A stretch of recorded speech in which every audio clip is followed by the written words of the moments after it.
Terrible cost of keeping a to-do list in your head.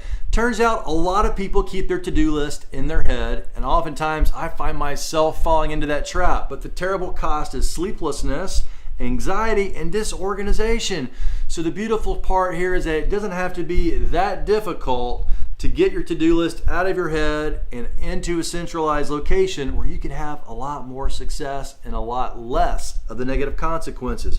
One of my go-to strategies is to use the pilot's pen that has a little tiny light on the end. When I find myself waking up at 2 in the morning with all these thoughts and tasks in my mind that I didn't get onto paper, I just click this, write it down, and this tiny light, number one, it keeps me from waking up my spouse and then feeling guilty about waking her up.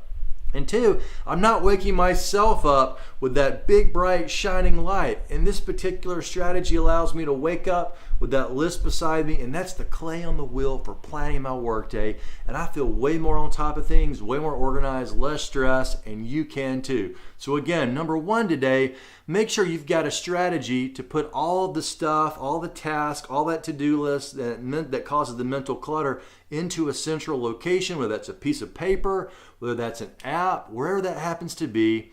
And then as thoughts come to you throughout the day or even at night, make sure you have a way to get it all captured and reap the benefits.